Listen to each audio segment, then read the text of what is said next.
Hallo und willkommen, ihr Anbeter des Obskuren, ihr Junkies des Schreckens. I am bored. What should I do? Ich weiß. Get Germanized.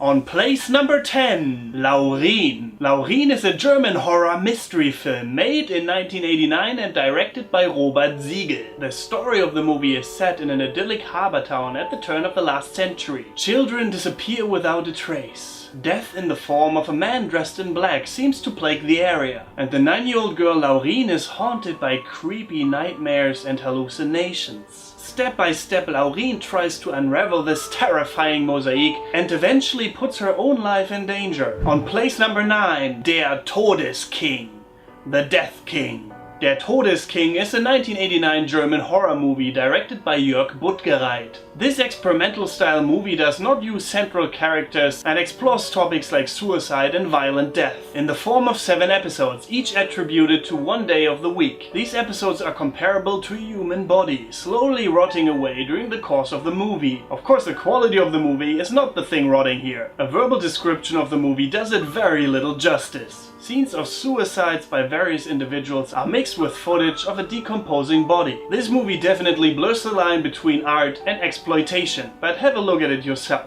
On place number 8, Die unheimlichen Hände des Dr. Orlak. The movie's plot is based on the story Le Mans d'Orlak by Maurice Renard. The movie is about the concert pianist Paul Orlak, who loses his hands in an accident. A surgeon then decides to plant new hands to Orlak, but it turns out that those hands have been the hands of a known murderer. From that point forward, the pianist is tortured by the presence of a knife in his house and the desire to kill. He believes that along with the murderer's hands, he has also attained the preposition of the murderer for violence. On the 7th place, Antikörper, antibodies. Antikörper is a German movie directed by Christian Albert. The story takes place in the city of Berlin. The serial killer Gabriel Engel, who later admitted to brutally killing 13 boys and painting impressive religious artworks with their blood, was accidentally taken during an overnight operation by the police. Commissioner Seiler is then charged with interrogating Engel, but it is Michael Martens, a police officer from the small village of Herzbach, who persuades Engel to talk. However, Engels is playing a game with Martens, during which reality and fiction blend more and more. Martens soon is convinced that the murder of the girl is still out there, and in the course of the movie, Martens, a devout Catholic, starts to explore his dark side more and more. On place number 6, Der Golem, wie in die Welt kam. The Golem, How He Came into the World. This is a 1920 German silent horror movie, co-directed by and starring Paul Wegener. In 16th century Prague, a Jewish rabbi creates a giant monster from clay, known as the Golem. Using sorcery, he brings the Golem to life to protect the Jews of Prague from persecution. Unfortunately, the magic backfires and the Golem falls into the hand of the rabbi's evil assistant. As you can imagine, disaster results. On place number 5, Funny Games. Funny Games is a 1997 written Austrian psychological thriller film, written and directed by Michael Haneke. The film begins with a wealthy German family. George, his wife Anna, their son Georgi and their dog Rolfi. They all arrive at their holiday home beside a lake in Austria. They spot their next door neighbor Fred, accompanied by 2 Viennese men, Peter and Paul, one of whom Fred introduces as the son of a friend. The 2 men begin imposing themselves on the family's courtesy and in the process destroy their phone. Paul then kills Rolfi, Peter breaks George's legs with a golf club, and the 2 men take the family hostage, forcing the members to participate in games of pain and death. On place number 4, Angst, fear.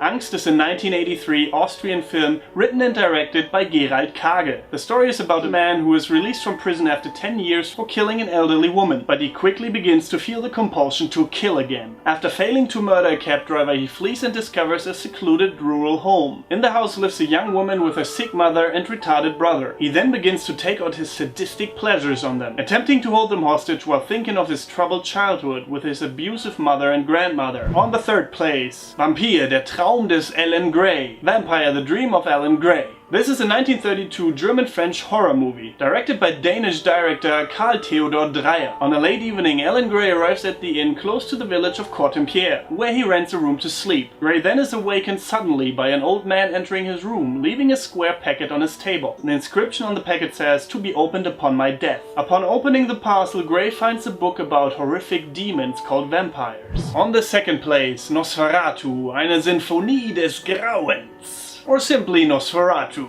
directed by F.W. Murnau. starring Max Schreck as the vampire Count Orlak. This film, shot in 1921 and released 1922, was an unauthorized adaptation of Bram Stoker's Dracula, with names and other details changed because the studio could not attain the rights to the novel. For example, Vampyr became Nosferatu and Count Dracula became Count Orlak. Stoker's heirs later decided to sue over the adaptation, and a court ruling ordered that all the copies of the movie should be destroyed. However, one print of Nosferatu survived, and the film came to be regarded as an influential masterpiece of cinema. On the first place, das Kabinett des Dr. Caligari, the cabinet of Dr. Caligari. This is a 1920s German silent horror film directed by Robert Wiene. This film used stylized sets with abstract jagged buildings painted on canvas backdrops and flats. To add further to this strange style, the actors used an unrealistic technique that exhibited strange and jerky movements. This film is cited as having introduced twist endings in cinema. Dr. Caligari presents the viewer with a frightening vision through the lens of German expressionism. If you think any other movie should have been in this top 10 list, or if you have any criticism or comments at all, please feel free to let me know in the comment section below. And don't forget to rate this video and subscribe to the channel if you want more videos about the German language and culture. Vielen Dank fürs Zusehen. Don't forget to get Germanized. Goodbye and auf Wiedersehen.